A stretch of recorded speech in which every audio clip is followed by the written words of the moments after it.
Breaking barriers.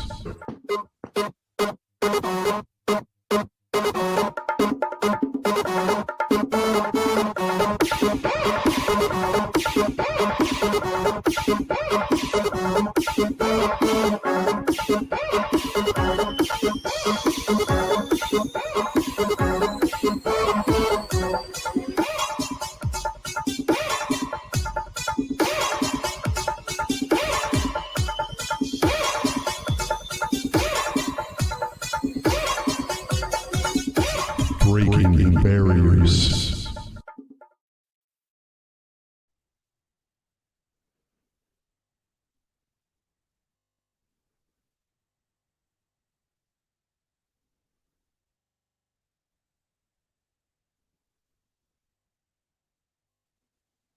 Hello, everyone. Welcome to Breaking Barriers. It's been a minute, so we are excited to get back to you all today. We have had a wild couple of weeks, I would say almost a month, but we are here today. Unfortunately, Dino cannot make it here tonight, so we do have a guest co-host with us, Rev, and I will let him introduce himself in a moment. We just want to say thank you all to everybody who's checked in on us on Twitter, YouTube, and Twitch, knowing that we had been gone for a little while. There were lots of different things for those of you that have been watching my Twitter. Thank you so much for reaching out. All the thoughts, prayers, vibes, good vibes. I don't know, smoke signals, whatever people are sending. Thank you so much for all of that support. And we also are sending our love to Dino, and when he can join us, we are excited to have him back. However, tonight we have the honor, I will say honor, to have Revolution MacInnes with us. And he is someone that I met on Twitter Spaces. I want to talk a little bit about that in just a second, but I would like to welcome Rev to our podcast and our live Twitch and YouTube and Twitter and Facebook and all the places around the interwebs. Hi, Rev. Kimberly, hello. Great to be here. I'm literally retweeting this on my feed here, hitting the heart, so we can get this out here. And nice. It is an honor for me. You know, I think this is the first time you and I've ever been on camera together for sure. We've been in spaces. It is. You and I've wanted to do something for a while, and you are an inspiration to so many people, and so it's really cool to be here. I'm really looking forward to a good time. Sorry I couldn't bring up the handsomeness level, with Dino being gone, but I'll do the best that I can, at least using the noodle you here. Are perfect. Yeah, no. I do like men who have wit and humor, and you're gonna do great. But you already all have, right. Well, met that bar. I promise. I know your other half there a little bit. We're all good. Awesome. Well, what we're going to be doing tonight, you all, is we're going to be doing our traditional podcast format, which is we're going to welcome you by giving you a little bit of the background of Rev, since he is our guest co-host, and then we will immediately get into the breakdown, which has some interesting topics tonight, because usually Dino picks them. I got to pick them tonight. Don't judge me too hard. But then our title a little bit later, for those of you that like to hop on and hop off and back and forth, the title for tonight, the subject for tonight, is disinformation versus misinformation. We're going to jump a little bit into the topics of both of them, how they differ, how they cross over in between, the middle overlap, and also how we see them apply to modern day information. So that's going to be about 20 minutes from now. If you have to go get a drink, if you got to go put your kids to bed, and you need to freshen up or something, this would be the time to do that. And we will see you back. And then we are going to get started with the breakdown right after we find out a little bit about Rev. So Rev, tell us a little bit about your background. Now, I met you as a Twitter Space host, right, and knew that you did podcasting. The voice is what stood out for me immediately. I saw your picture first, and then it was the voice in a Twitter Space. And I think our listeners and viewers will say the same. What is your background? What's the story, and like the 2-minute rundown that you can give us? Yeah, wow, the 2-minute rundown. So I won't go back to my fifth great grandfather getting snatched by the British, brought to America. But the I mean, if you can say it fast enough. I did my first TV commercial when I was 4. So I've been in and around the entertainment world, but I went to film school, but even in film school, I was making more than my professors, shooting. And so I was editing Oh, commercials, industrial films, 3-camera shoots in a truck, directing stuff, when I was in my 20s. And then I kind of got away from that. I've always been an activist and, somebody so I never made any money, in the entertainment business. And long story short, 24 months, a couple of years ago, I was doing something that nobody was watching me on Periscope, kind of a news thing. In fact, I started the midterms with the first 4 years of Trump. Do we say his name? And that he who shall not, exactly. he who shall not be named. He shall not be named. Okay. So that night, but then when Periscope went away, I was on this little platform called Haps, and I blew up there as big as you can blow up on a little I thing. remember And that. I'm telling you, between that and 5 days of networking on Clubhouse, I now have amazing connections, contacts. We've got stuff in development, on the West Coast. I've got my hands in about 9 different things, and it's a blast. I interview, people on the way up, people on the way down, kind of celebrity wise, and we're moving up. Yeah. I've got Fear the Walking Dead co-producer coming on in a couple of weeks. We had a great guy, Patrick Gallagher, who was Attila the Hun on Night at the Museum. So I just love interviewing people, and I interview people that I like, and I hope that people like them, and they usually do.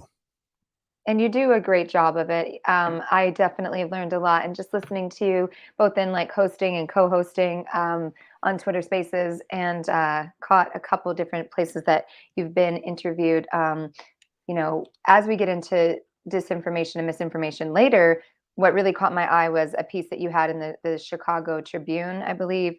We can mention that later. But just really the way you told your story, and I think that's a great way for me to get to know people. It's like, how do they tell their story, and is it important to them? Where's the passion? And I definitely picked up on that from you. So excited about tonight, because I know this topic is really near and dear to you, and we're going to talk a little bit about that, of course, and why it's Right. personal to you. But first, thank you for being here. Briefly, as I just wanted to acknowledge that Nancy Pelosi will be spending her last days as Speaker of the House, and she did announce that. And this comes off of the heels of the attack on her husband in their home, where people were saying he was with a gay lover and this and that. But if you actually listen to the 911 call, there's this man saying, "Where's Nancy?" I've never seen anybody like have sex with their gay lover and then yell like, "Where's your wife?" after. I'm not sure how that goes, but I don't No. know. People do freaky shit, so I don't know. But I just wanted to acknowledge that, because despite your beliefs on other places, I do find that she is an icon of certain sorts. She does stand for certain strengths within women, and for certain women. Depending on your beliefs, you may not think so, but I think there's a large percentage of women that do believe that. So wanted to at least bring that up. And the MAGA group had a lot of fun today with the memes and the derogatory, my husband is gay t-shirts and weird stuff like that. So it just goes to show the ugliness that can happen when people, don't like people in power that are women or that are against them in politics. It really shows how really deeply ugly these sides can get. And It that was is. just really nasty to see. Yeah, we've got a former congressman here, Joe Walsh, not the musician. And I've told him, I've talked to him a little bit, and I can't forgive anybody that ever backed Trump, because you should have been smart enough to know what a clusterfuck it was going to be. But oh God, yeah. because I knew with the moment he came down that elevator, I'm like, oh, we're fucked. He's going to win. It's just going to happen, And Yeah. and so with I'm not a liberal. I'm really far to the left. But with Right. Nancy Pelosi, whenever I have a woman on and she's a doctor, I address her as doctor, because like in medical school, like 80% of the men are always called, doctor, but they always call the female medical students by their first name. Like, people need to understand that women can be everything a man can or more. And it's just ridiculous. Any of these things. Nancy Pelosi, politically, way too far to the center for me. However, as an icon of understanding the throttles, the power of Washington, and I, in another life, lobbied senators and congressmen. The woman is a force of nature for 20 years. Give her some respect. And Mr. Walsh, who I do respect in a lot of ways now, did that as well. Give her, he doesn't agree with her politics, but give her the credit for 20 years of kicking ass in the House of Representatives. It doesn't matter whether she's a woman or anything else. Nancy Pelosi was incredibly successful, whether you agree with everything she did or not, in what she did. And I don't. I want to be clear on that. I don't either. I know a lot of people are going to watch this that know my personal politics and be like, what? Because I've had a lot of things to say about her over the years and challenged a lot of things and tweeted a bunch of stuff back in the day. But, I'm also of the sort that I do think that, when people matter to people in those ways, and they haven't been Trump exactly, then I think that, it's okay to talk about things. I guess the biggest part that I was more just about was the making up of stories, and it fits in with today's topic of disinformation versus misinformation, because it was so just disgusting. And I know here on the Dig on America podcast, we, as a lot of people here, did support the other opponent, Shahid. So I think that should be explained as well, that we're able to have the open conversations here.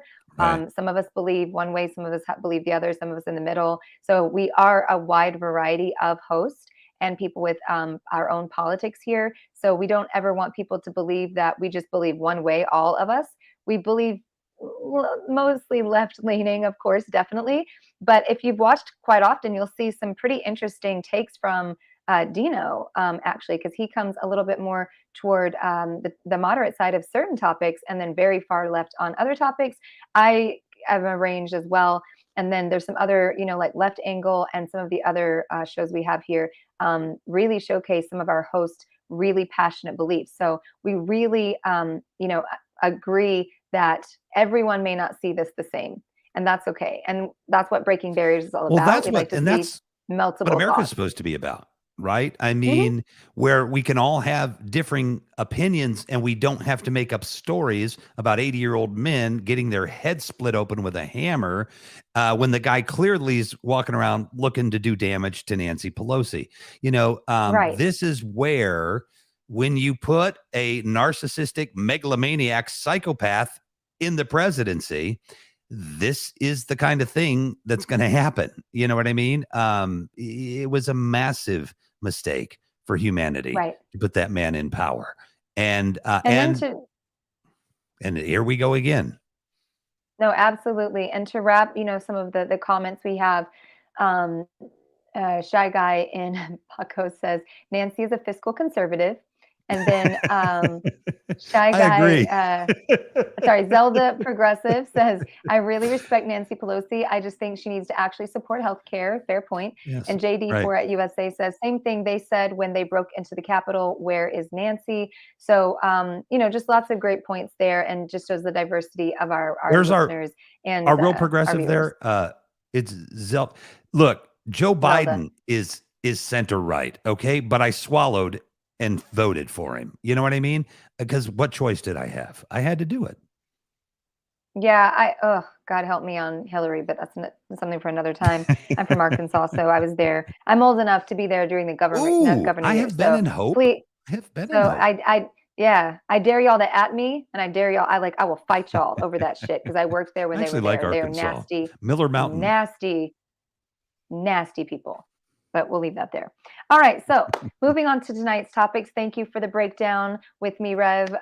For those of you that put your kids to bed, got a drink, got a smoke, whatever it is your thing is these days, I don't know, got a kink, whatever it is.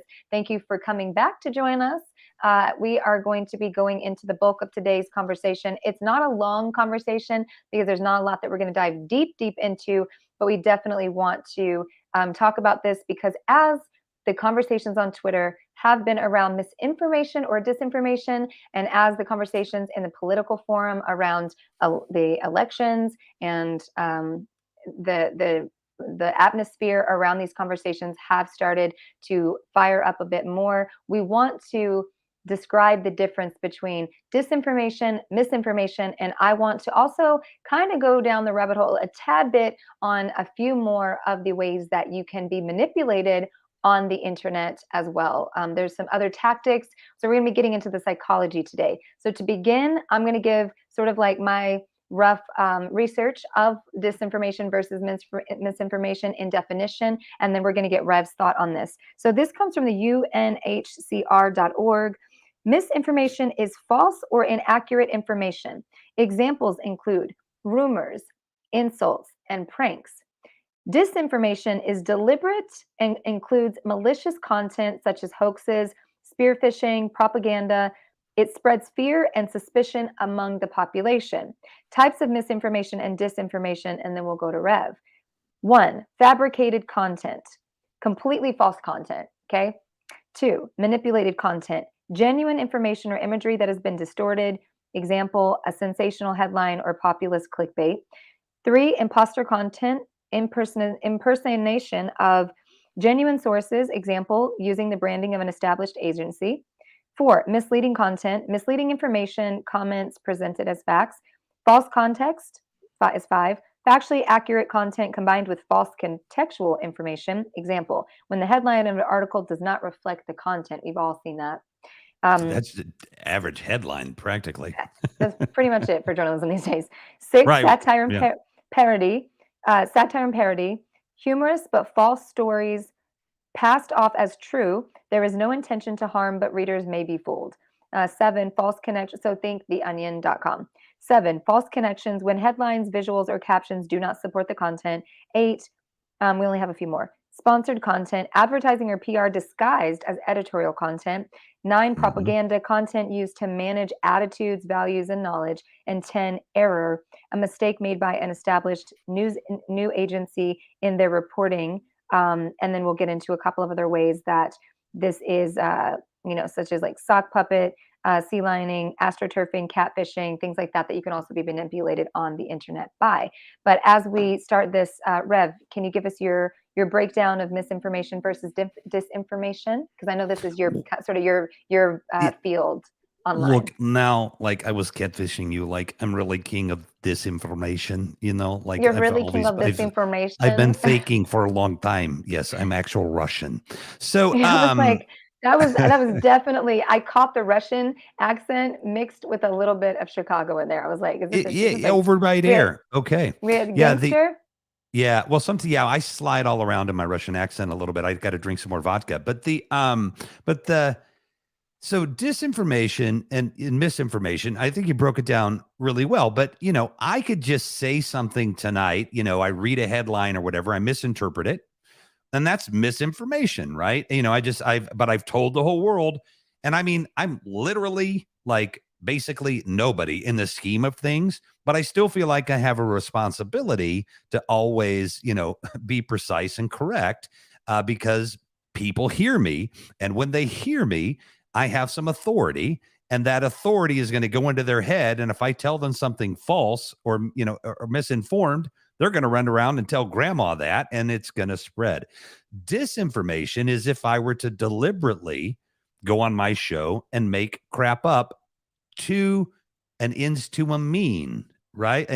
Now, a little bit of my story, if you just want to, Google Chicago Tribune and Revolution MacInnes, and then scroll down and look for a free version if you don't want to pay, the $1 or whatever they're going to give you to sign up. But the thing is that the disinformation that we are seeing is greed, it's avarice, it's malice. There's all kinds of reasons why people may do disinformation. The Russians definitely have done a ton of disinformation. In fact, Biden was hoping that poor basketball player that is now going to a penal colony, Brittany Griner, he was hoping that once the election was over, the Russians would be like, okay, you know what?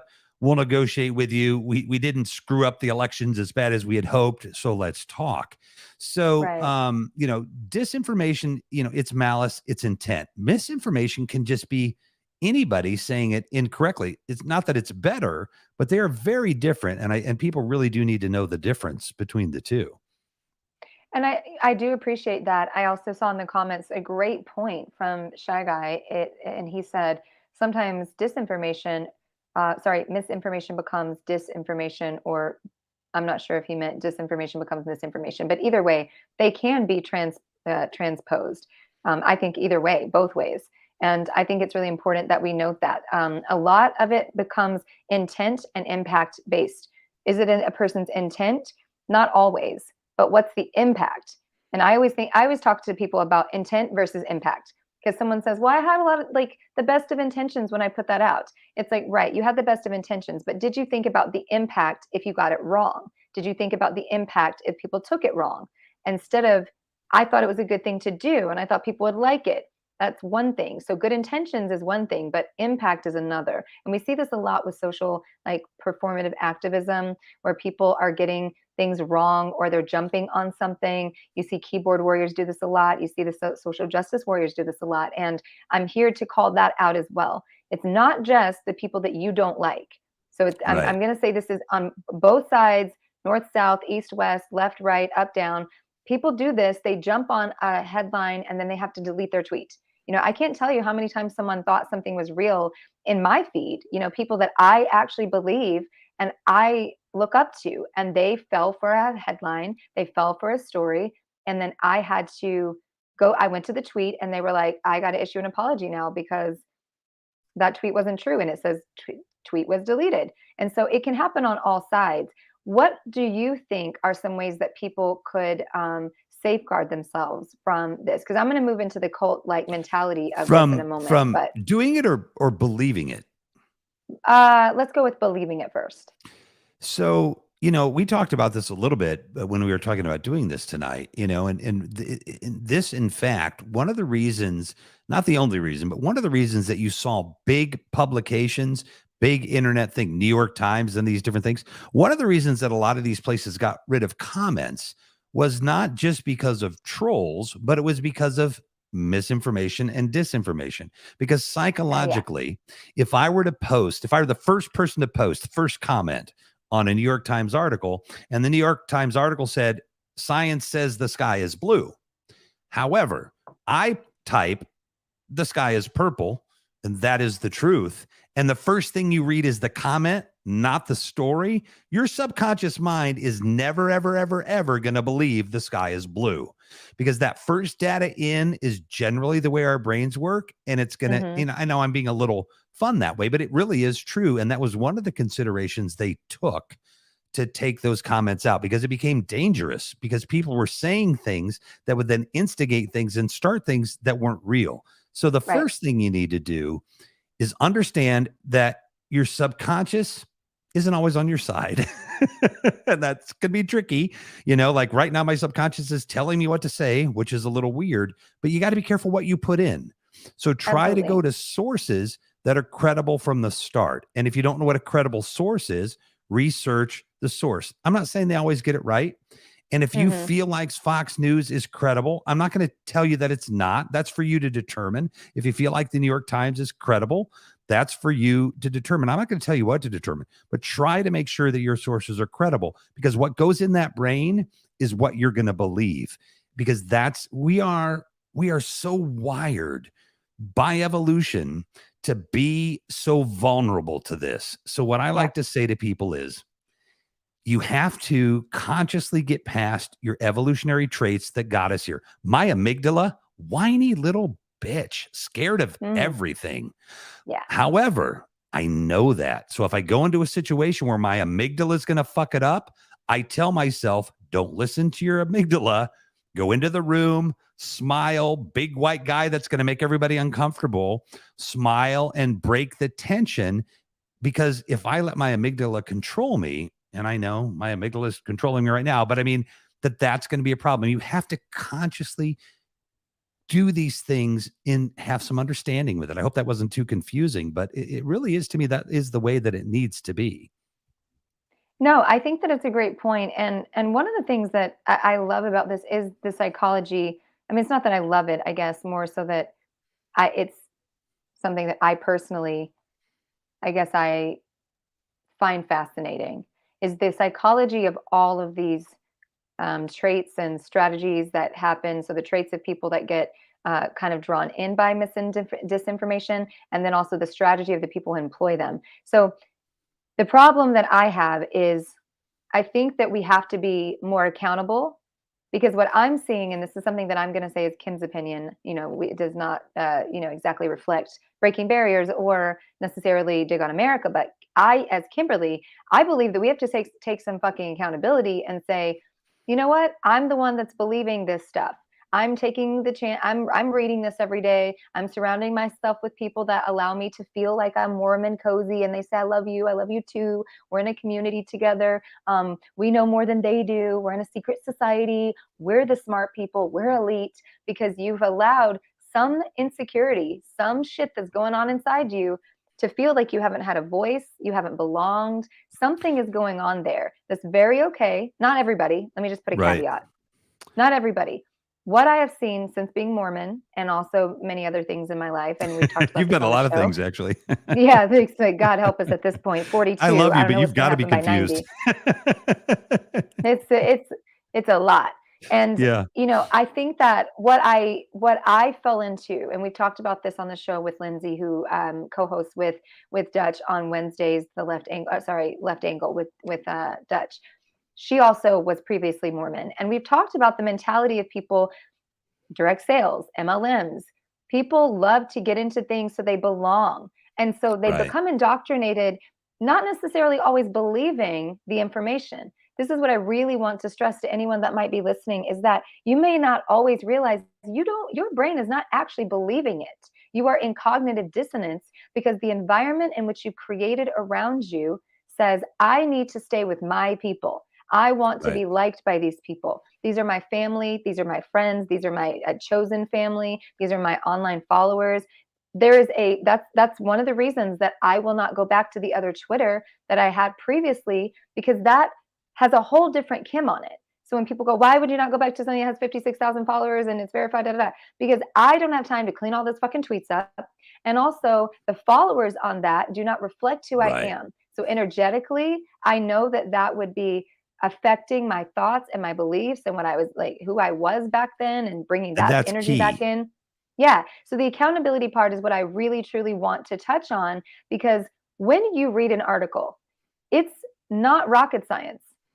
For a lot of people, they just believe it. They're just like, oh, well, that's true. I read it. Fox News said it. CNN said it. New York Times said it. That is not necessarily the approach that we should be taking. So if we are to move toward any sort of progress, and true middle ground, and compromising, and any of the things that we would hope as a human race, we are going to have to be accountable for ourselves. And that means we have to be accountable for when we react to something that may be fucking bullshit. And we have to say, you know what? I fucked that up. My ego wanted to believe something because my 5 friends sent it to me, and I wanted to get in on that conversation. I wanted to jump in on that tweet. But at the end of the day, we have to take accountability. And this is the part that a lot of people will disagree with me on, because their ego gets involved and they go, you can't blame me. I was just reading an article from the Young Turks. I was just reading something from the New York Times. I was just reading Fox News. No, you read it, took the information in, and decided if you were going to take that, mass produce it out to your people on Twitter, put it as a Facebook status, or then treat people like shit because of it. Look, I think that I want to give people a lot of credit, right? I mean, I am hard on people, and I often say the problem with people is people, but I really want to say to people, look, and you brought a nice point up there too. On The Simpsons, there was this character named Jeebus. Sounds a lot like another character that some people believe in. But the point is, you said it really well. Sometimes we're just in that group to be a part of it, but we don't even believe the bullshit. But it gets in your head when you even just pretend that you believe it. Your brain is going, oh, maybe I do believe this, right? So you're doing yourself a disservice, because I really think that the majority of people are generally pretty intelligent and they know when it's bullshit, but that doesn't stop them from getting off the bullshit train. Get off the bullshit As I'm train. saying, Just yeah, jump off of it. we have to be Yes, you accountable. have to be accountable just to yourself. And look, Dr. Stephen Novella, I recommend The Skeptic's Guide to the Universe. These guys are brilliant. They were talking about Dunning-Kruger, right? So people think, and actually, you got to be careful here how I say this, but people with less intelligence, all right, or less education tend to think they're even smarter than the smart people do. And what's very interesting is, but even the smart people are stupid, like about, let's say, auto mechanics, right? Meaning that we're all, well, not all of us, but some of us can be really brilliant, but even the really brilliant people are going to be stupid about some things. That's what you have to understand about the Absolutely. human condition. Don't believe this stuff. Your gut and your instinct, a lot of times that can be right, but a lot of times it's not. And now you got the internet. Remember when they used to say, don't use Wikipedia for research? But Wikipedia now has editors galore, and it's a good first source. And then check their sources and then go to the next source, right? But you can't just Absolutely. believe the first, me telling you this. Look this shit up. Read the Skeptic's Guide to the Universe book and learn about skepticism, learn about scientific skepticism, learn Well, about the science of philosophy, learn about how science works. And I'll I've say told quickly, everybody the same thing in Twitter yeah, Spaces, so no, they should and definitely understand this by now. yeah, well, you would hope, but you know what? For good or bad, because again, I think the left and the right both have their issues, liberals and conservatives. Like I said, I'm so far to the left, we don't want to even go there. I make Castro look like a right winger, but the thing is that, but I also think as myself as a humanist. I mean, I believe in people. And I believe, we can all have something. Just quickly, take the gross domestic product, divide it by 85 million families. Everybody gets about $200,000 a year. No billionaires, no poor people. Okay, I know nobody's going to want to do that. But the thing Yeah. is that you've got to think for yourself. Stop letting other people think for you. Just stop. Think for Yep. yourself. That's absolutely it. And thank you so much for, articulating all of those thoughts so well, because that's just really the biggest part about misinformation and disinformation that I stick with, which is you have to think. Now, the ego is always going to be at play. Ego Oh, is mine's going to say, I don't want to. Huge. Mine can You be don't do too. this. Like, I mean, it plays its role. It plays its role. Okay. Right. So it plays its role at times, and it's for confidence and to get us, to get up and do the things we fear and we don't want to do. Like, it has its role in our psychological makeup, of course. Yeah. But when it overrides, your ability for interpersonal relationships, for your path to life, the trajectory you're on, it's insane at that point. When you just, like, I think of QAnon, and I think of people that have literally, I had a best friend that attacked me, and we won't get fully into that, but she literally attacked me physically, a best friend from 10 years. And My dad is dead figured because of QAnon. I mean, I figured that she would go down the rabbit hole as much as I figured she would, but I did not think it would get to the point of like a physical, crazy level Attack. of shit. Wow. So that was wild. Yeah, that was wild. And that's the story for my book for sure. I wanted to get to some of these comments though, because I think we can build on those. Yeah, there's some good and then ones I wanted in to share here. something. So, Shy Guy said we saw this with MediVRX.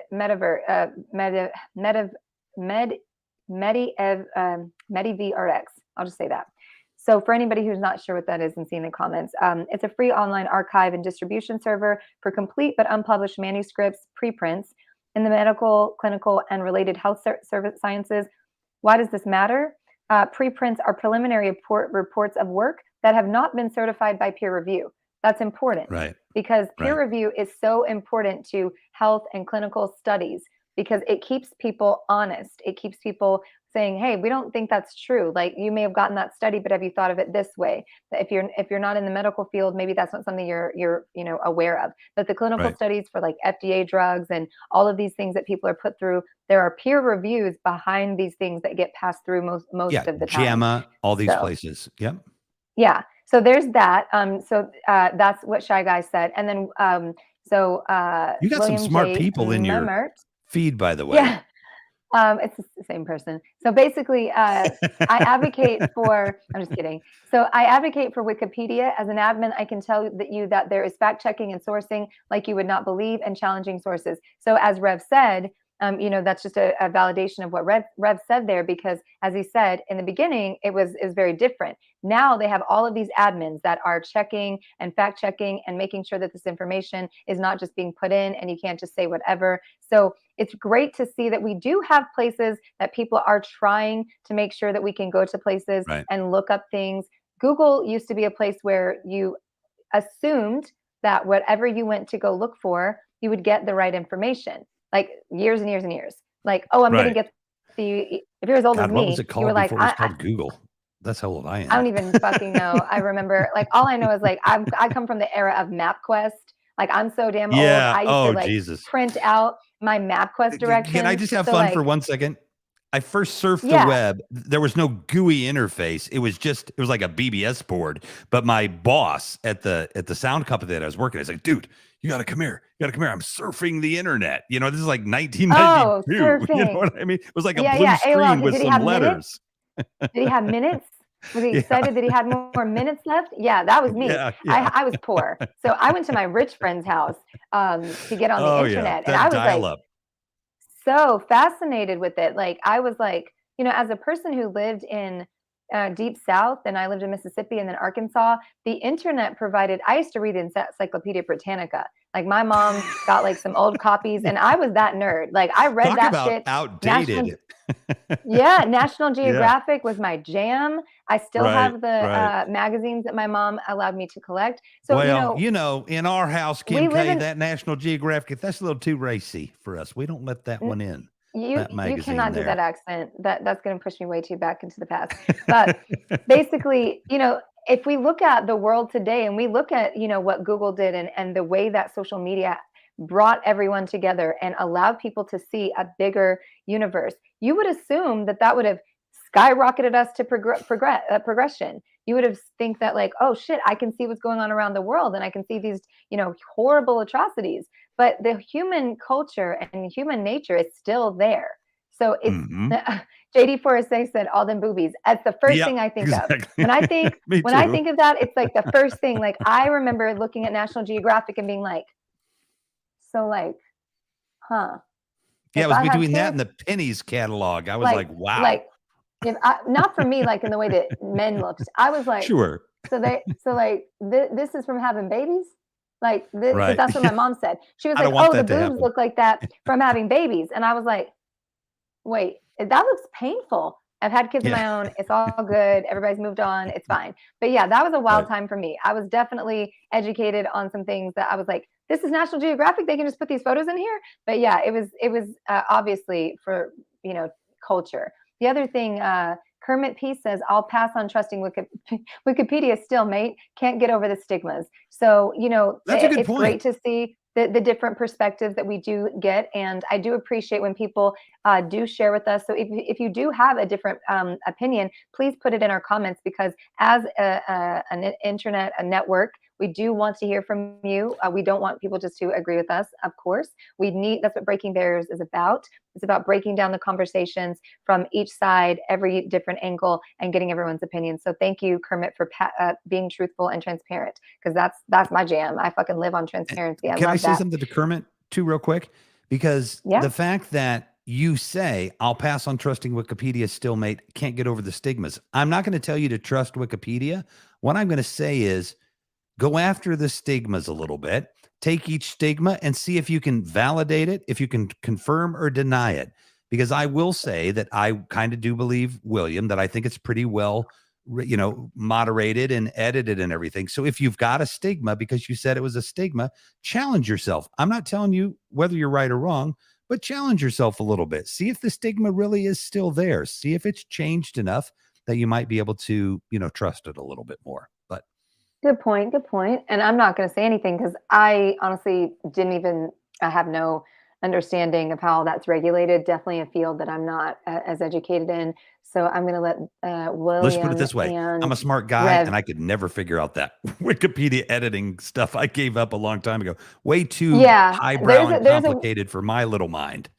there's a Wikipedia about me from my TV show, but it's a different name. So luckily, I get to stay Kimberly Scott here. So moving forward, though, I did want to discuss a couple of other things here that I think is important for us when it comes to the internet, because we are seeing an rising of different, I guess, startups that are social media in some different places. You have Discord that has servers where people get together and they chat. Community is the new thing. People are building communities. They're connecting in communities. That is where people on servers and Reddit, that is where people for the January 6th insurrection, that's how they came together and they organized, which was on these servers and on these community sites.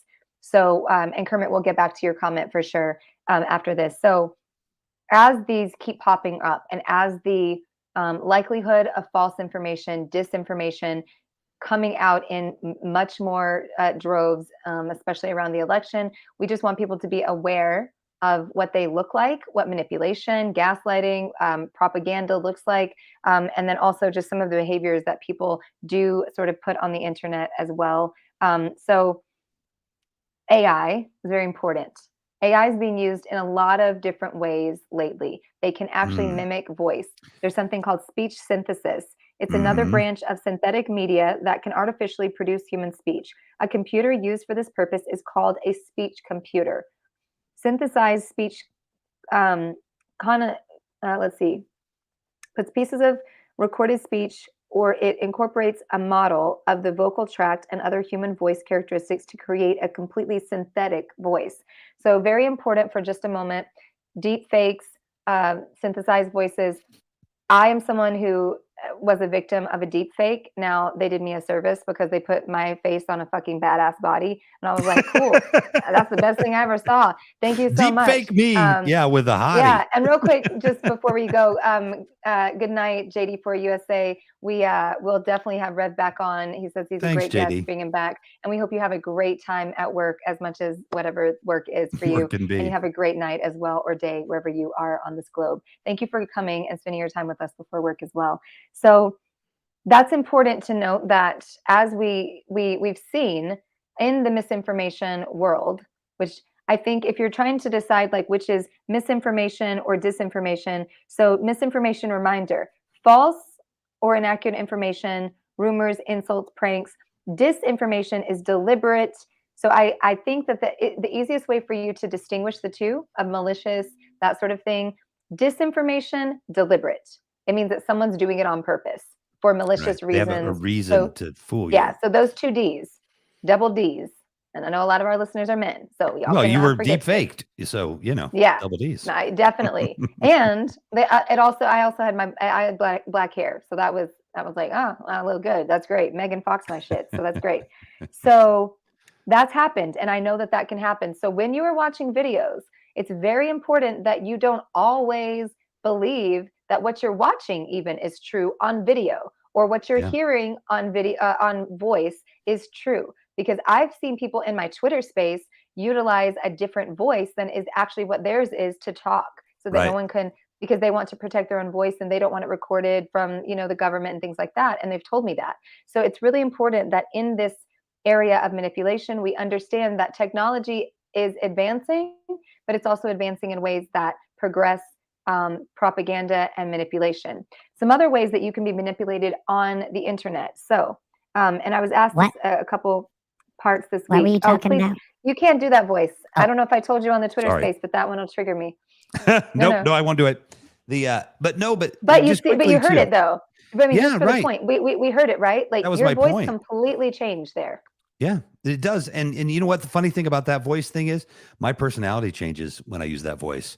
Really? Yeah, because it gives me, because a lot of times if I use it, I'm not on camera, right? So it gives me, you can be different. This is the way the mind works. And it's just, it's kind of crazy. But the thing is, it is, look, when the first photograph was taken, and then the first person learned to retouch something. You have to pay attention to this stuff. And now you can't believe anything that you see. So you have to, again, go back to sources. If President Obama comes on and he's making a weird speech, you might want to check and make sure that, because if it sounds out of character, it probably is. Right. Yeah. If it seems a little strange, if you see me with George Clooney's body, which I don't know, maybe it's not that hot anymore, with some surfer dude's body, it's probably a deep fake. It'd have to be a very Right. deep fake. But 100%, Kim, I think this is so valuable that and I just want to say too quickly, because I'm always surprised. I tell people you can do it with TikTok. I think it's easier to do it with what do they call it? Google Stories.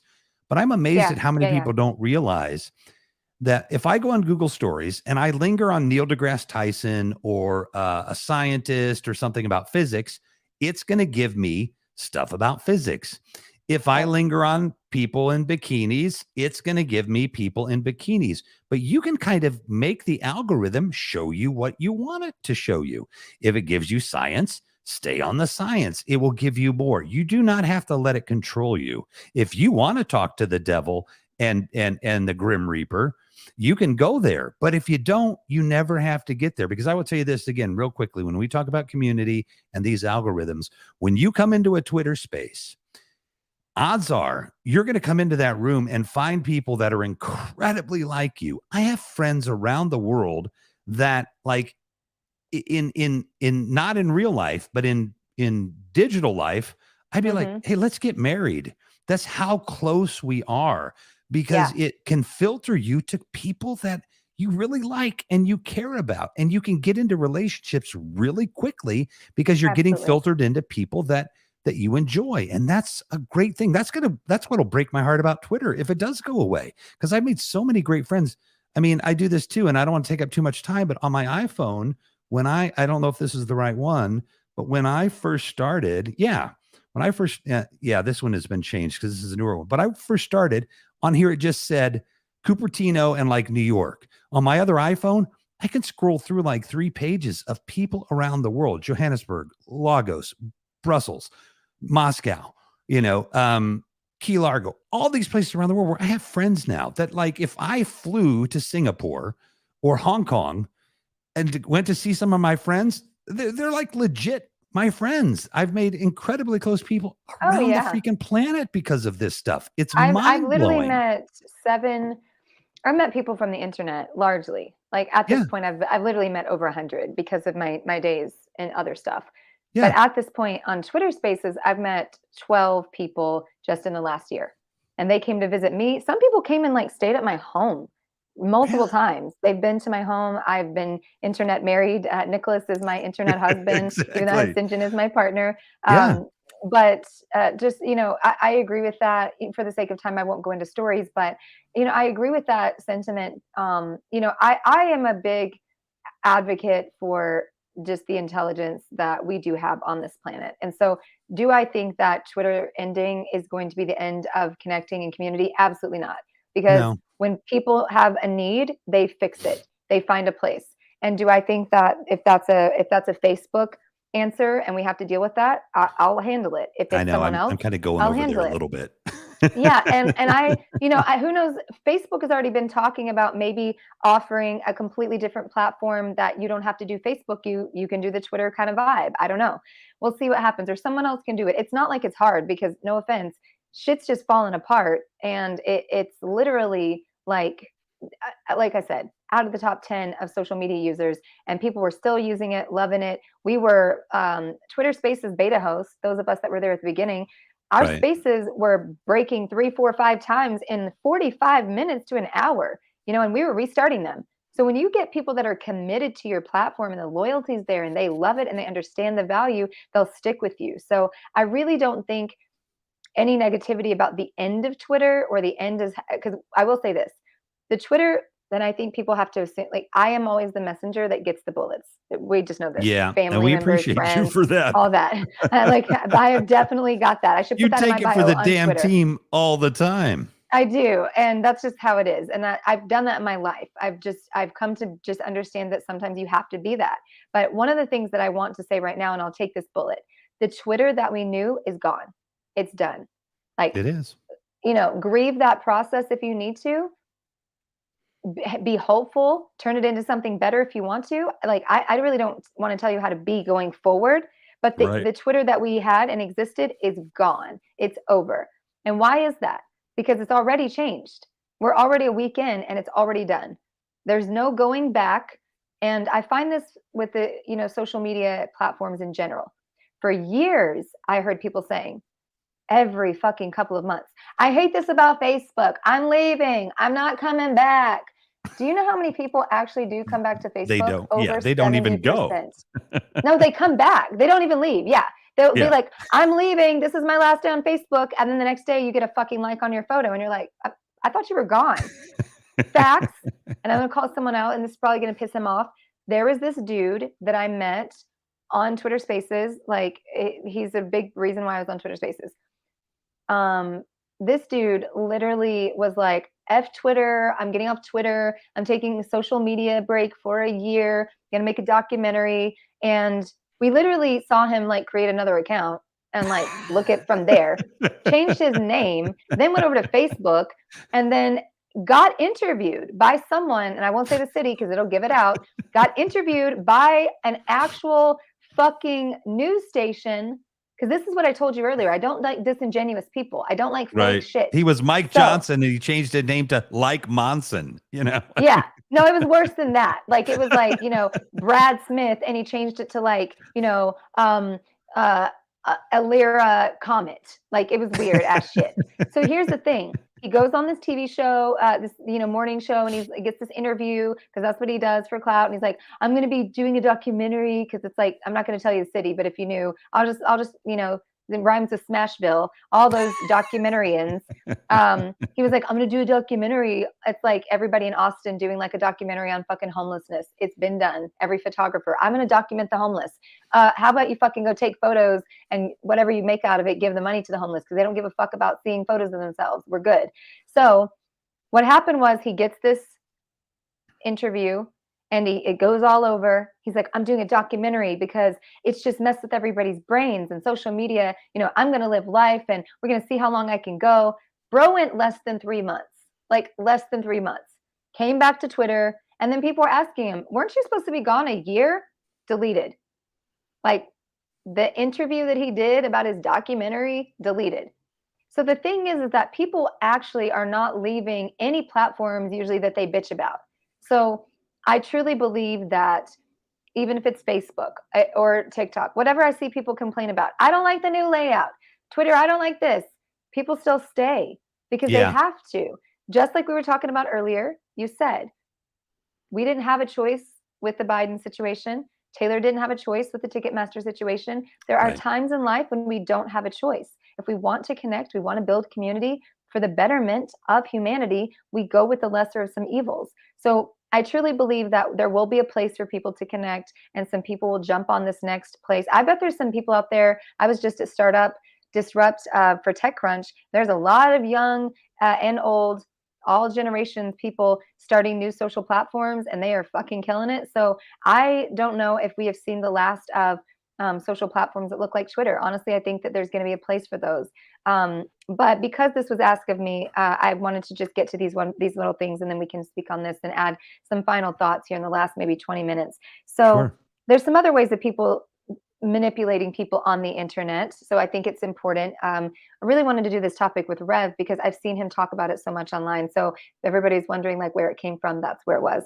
So a sock puppet is an online identity used to deceive. The term now extends to misleading uses of online identities to praise, defend, or support a person or organization, to manipulate public opinion, or to circumvent restrictions, suspension, or an outright ban from a website. The difference between a pseudonym and a sock puppet, we call them trolls, is that the sock puppet poses as an independent third party, unaffiliated with the main account holder. Sock puppets are unwelcome in many online communities and forums. So think people that are pro-Trumpers or whatever, involving themselves, no profile picture, no followers, jumping on and claiming that there's some type of thing. One of the ways that I've seen manipulation happen the most is by people that are racist MAGA supporters, and they will make an account that has a African American Black photo. Oh yeah. And they'll go and comment as if they are part of the Black community or a person of color communities, and that they are supporting Trump, or they are supporting, or they're calling out Black on Black crime, or whatever the hell the fuck they want to make up. The fact that people believe this, when the person doesn't have but like 3 followers, and somebody will comment underneath, oh, look, there's a Black guy who's talking that he's a pro-Trumper. Right. That's the accountability that I was talking about earlier. You know the difference between somebody who is real and somebody who's trying to manipulate you with these profiles. So that would be similar to that. We only have 3 more left. So sea lioning is a type of trolling or harassment where people are pursued in persistent request for evidence or repeated questions. A pretense of civility and sincerity is maintained with incessant bad faith invitations to debate. So those people and that's that been are used even before the internet. I mean, they didn't call it sea lioning. That's a piss poor debating tactic, when basically you don't know what the hell you're talking about. So you try to flip it back on them. Yeah. That's so yeah. And you can see how a lot of these things they've happened long before the internet. The internet only magnified and exacerbated everything, but these things have been rooted far, far, far beyond our history in propaganda and misinformation and disinformation. I just see a giant sea lion on like this Toyota Datsun in this video. Those things are huge, by the way. Anyway, keep going. My God, they really are. And living here in it's a whole nother story in San Diego, and seeing the stuff that I've seen, I'm like, the seals, they're right here. That's amazing. Texas did not have that. We saw fucking cows. Longhorns. They're not as enchanting. Don't at me. So Memphis, pretexting, and long before Wesley Snipes. LOL. We're getting there in the comments. Yeah. Yeah. Okay. Astroturfing. Mask the sponsors of a message. Example, political, religious, advertising, or PR organizations, to make it appear as though it comes from grassroots participants. This is super important, y'all. This is one of the biggest ones that I wanted to bring up. I don't care what you call it, but it pretends to be a message that comes from grassroots participants. The practice aims to give organizations credibility by withholding information about their motives or financial connections. The grassroots movements, if you ever watch the Republicans, they pretty much watch what progressives, independents, and Democrats do, and then they just copy it, right? Okay, we have an AOC. Poorly, let's go find an usually, AOC. thankfully. They have an AOC. We'll go find someone. They're doing grassroots campaigns like Bernie. We'll go do that.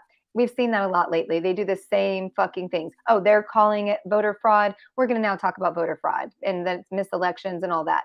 So that's, I mean, a lot of what you're going to see is this like grassroots, and we didn't take any money and all of that. There's a lot behind the scenes that you don't see. So please do your research, because there are a lot of websites that will allow you to see where people get money from. They have to disclose with elections where they're getting funded from. So please don't, just because they're perceived as grassroots candidates or grassroots type mentality, that they're not getting funded from people that you may not align with.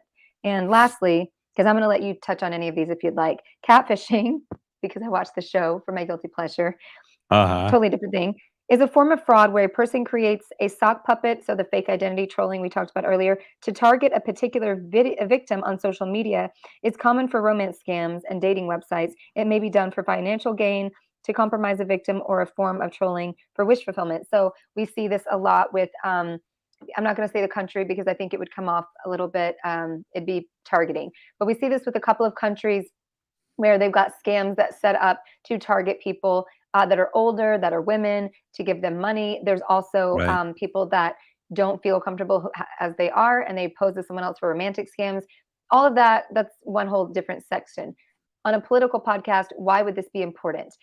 When it comes down to getting information, when it comes down to, if you work in any sort of political way, if you work in sort of fact checking, you work in any of those areas, there could be people that set up completely fake identities to get close to a person, to get information about people on campaigns, in these types of jobs, in government positions. So it's important that you safeguard yourself from someone who might seem real and might seem like they're genuinely reaching out to you and connecting with you. I've actually had this happen on my own Twitter spaces.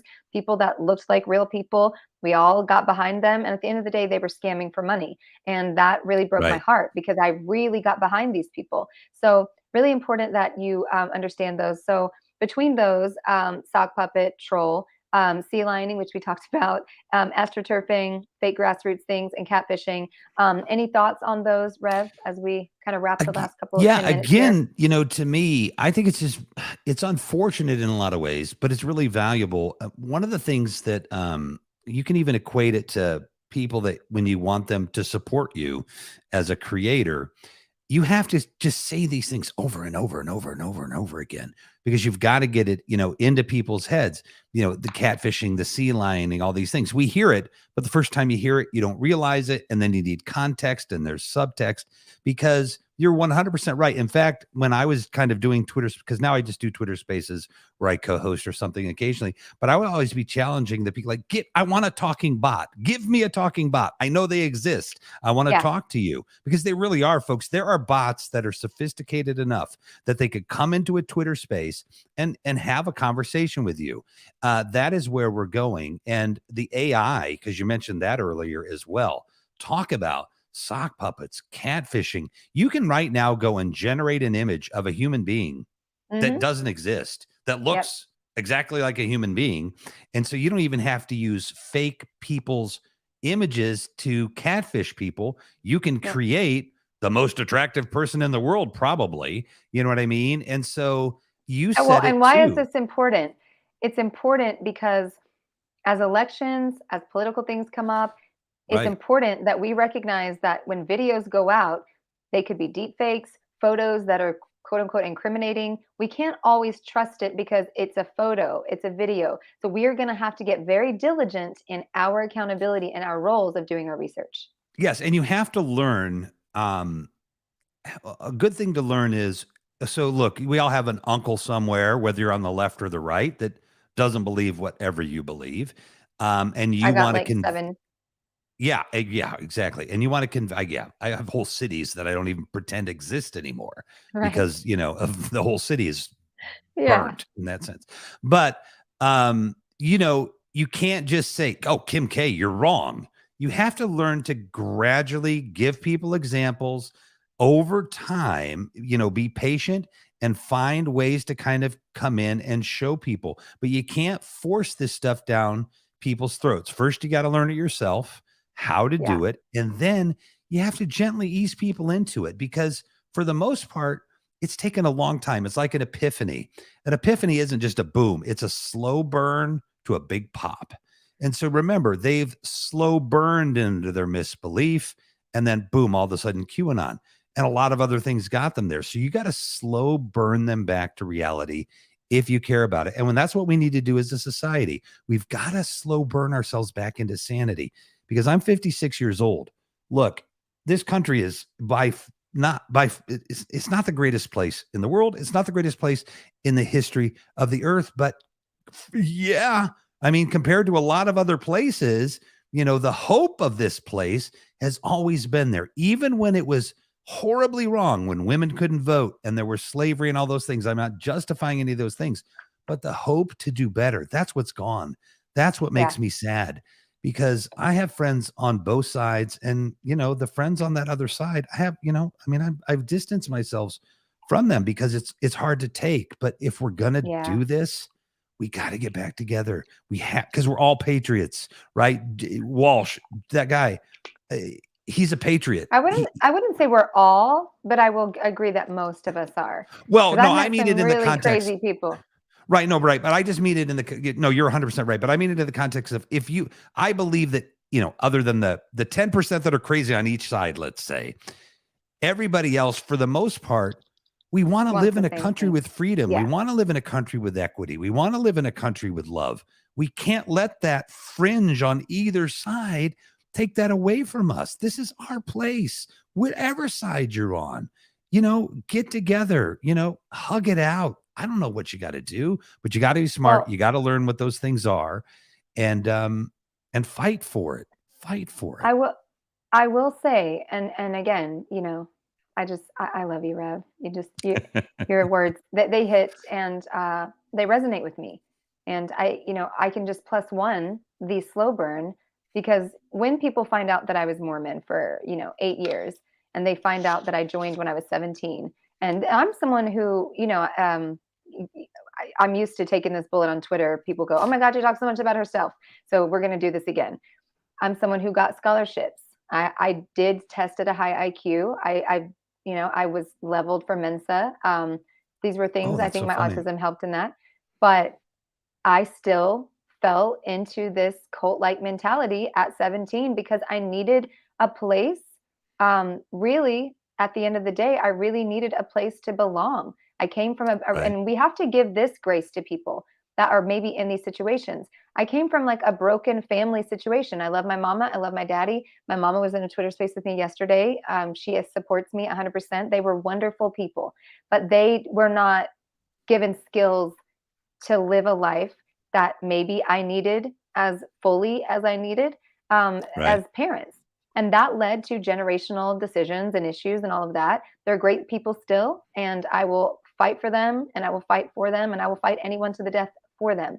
But I came from this broken home of sorts in the beginning. And so trying to escape that and seeing like this family dysfunctional situation and them struggle so much led me to run to the first thing that I felt was safe, right? The first thing that I thought was like important in security. And that meant marrying the first person that was safe after a sexual assault. And then a Right. religion that told me families are forever. And that if I died, and I have a death phobia from my sexual abuse. And so, having this like every day, I'm going to die before I'm 20, before I'm 30, before I'm 40. I'm not there anymore, thank goodness, because I made it. So I was like, well, fuck, I guess I I can't know, keep like that going. I've made it I'm this up far. here, so we'll see what happens. But yeah, it got to be one of those things that it was a slow burn in, that was cultivated over years of dysfunction in my family, that I wanted to believe something. So I believed the Mormon church. And then over years of reading the scripture and these people and this fucking bullshit, it was a slow burn out. So at the Yeah. beginning, I fought everybody on it. I was like, no, we're the one true church, one true church, one true church. And it just made no fucking sense. I look back at that Kim and I'm like, who were you? But I was such a shell of a person that I was able to be molded, and I was able to be, puppetized for other people. Well, you were the So that 17-year-old Kim that had a big ass hole that somebody found a way to fill it for you. and that's what they're And made for. They're yeah, these organizations, these groups, that's these what they people. do. That's Yeah. exactly what they do. And I want to take one break to do this. So before we end the podcast and before everybody goes out in the night, please remember that you can find us on Twitter, twitter.com, as hashtag before Twitter burns the fuck down. Just kidding. Is it still there? Let me check. Yeah, check the tags. We'll see where they are. So before Twitter goes away, you can find us on Twitter at twitter.com/digonamerica, also on youtube.com/digonamerica, and twitch.com/onamerica as well.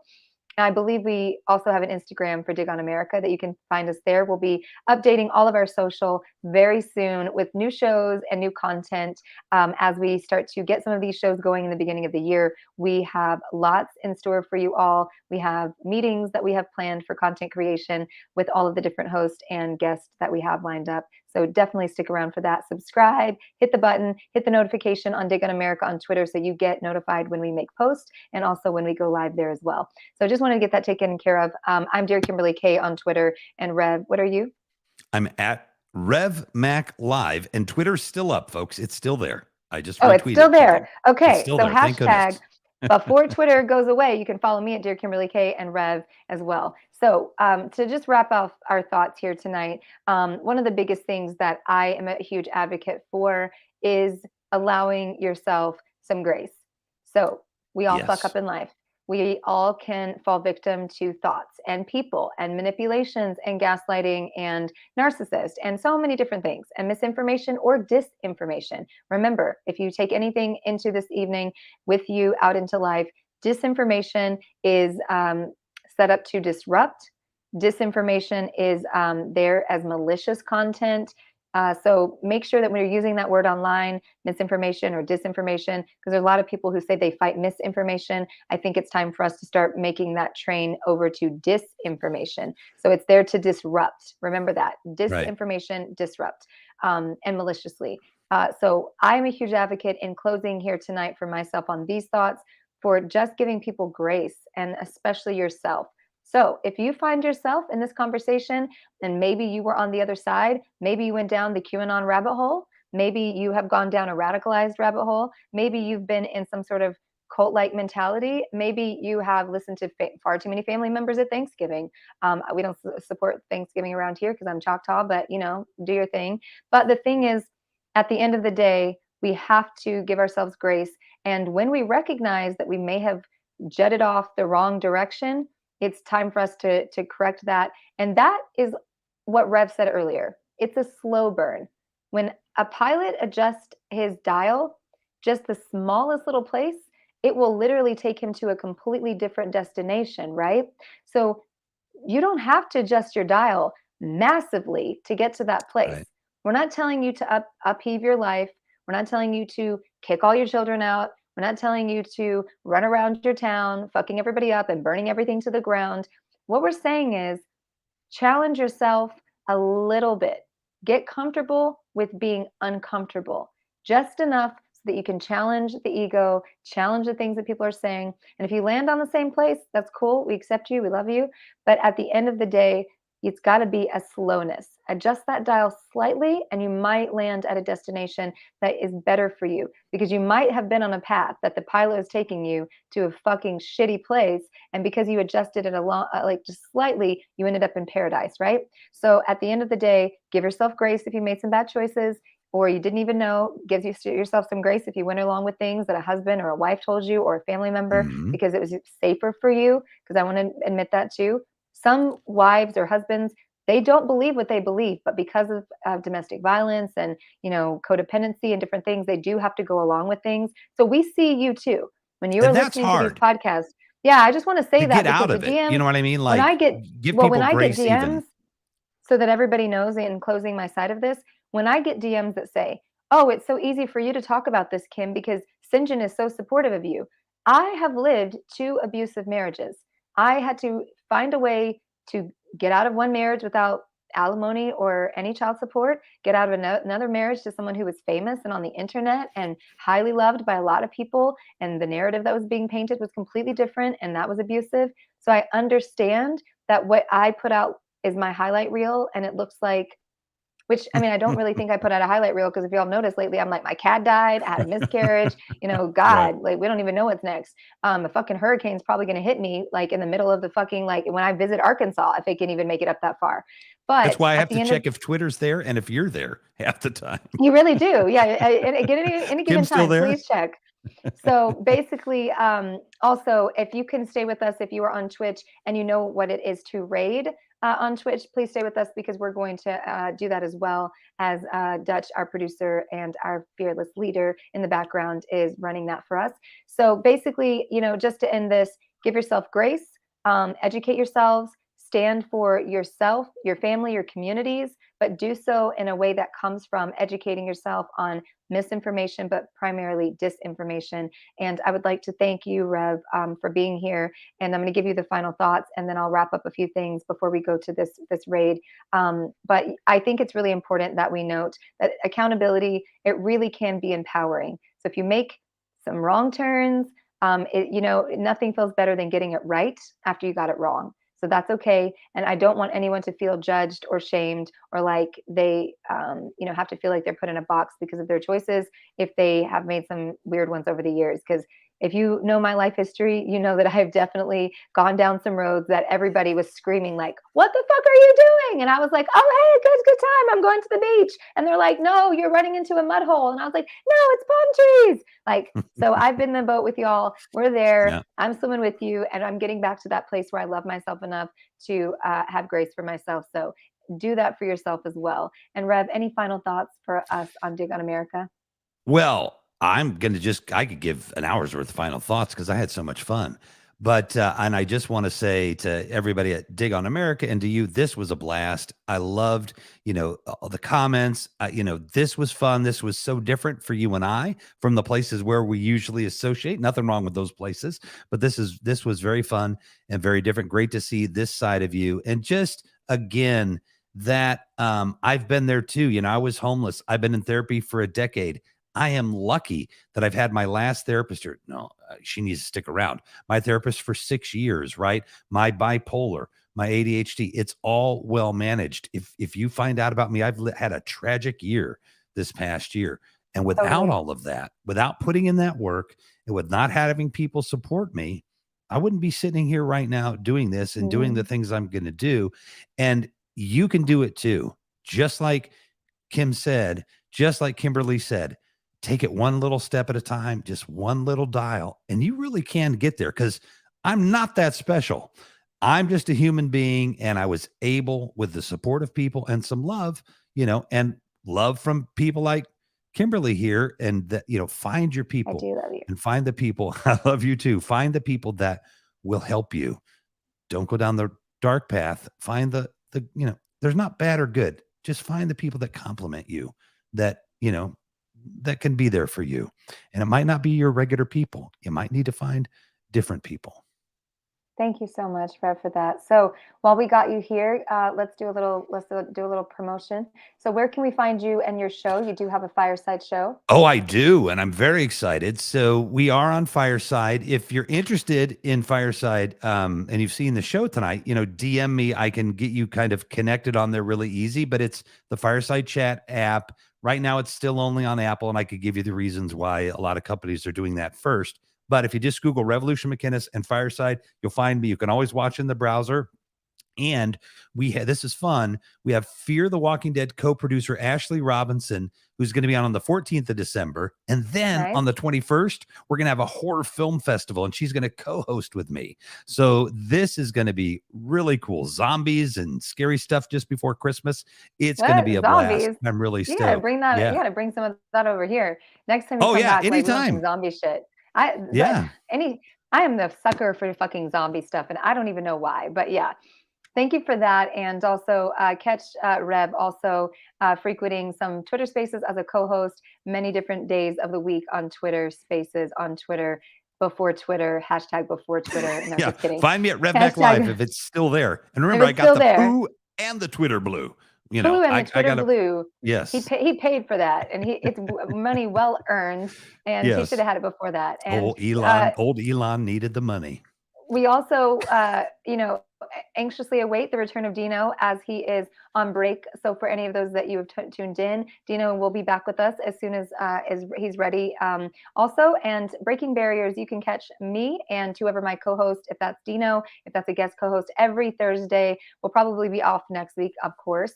So every Thursday at 6:30 PST time, 9:30 EST time. If you have a guest that you would like us to interview, or two people that you feel like would be great to have a topic, or any topic specifically that you would like us to discuss, please send us a DM at Dig on America on Twitter, or also you can send a digonamerica@gmail.com, I believe. I hope. I'm going to ask Dutch if that's right.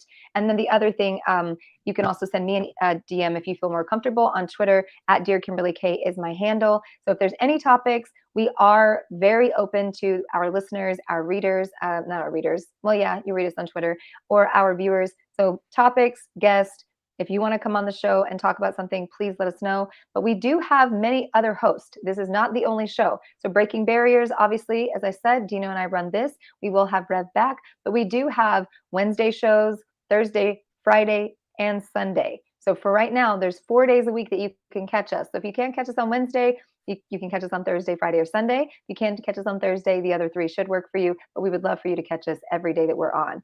And I believe the current host that we have right now, Lauren Hubbard, we have Jason Dutch, we have Mikey, we have Lindsay, we have attorney Anna, and I believe there's one more that I'm missing, Dino, of course, and Dutch will get me the last name, Big Hoss. So please catch us if you are a fan of theirs and you came through here today. Please catch us on one of those nights, Wednesday, Thursday, Friday, or Sunday. So thank you so much for joining us tonight. We know that you could be anywhere in the world, but you chose to be here, and that says something about you. I don't know if it's good, bad, ugly, but we do appreciate it nonetheless. And Rev, thank you. You have to promise right now, pinky swear, that you'll be back. Oh, Do it. 100%. I will Perfect. be. It's This has been logged, a it's blast. documented, so we will have you back, and it's been a wonderful time. As I definitely felt like we need to do something. This was the perfect thing to do. So We I'm have very been honored to converging have you. for a while. We have. So having said all of that, thank you so much to everybody who's been here, and we will see you in 2 weeks back here on Breaking Barriers.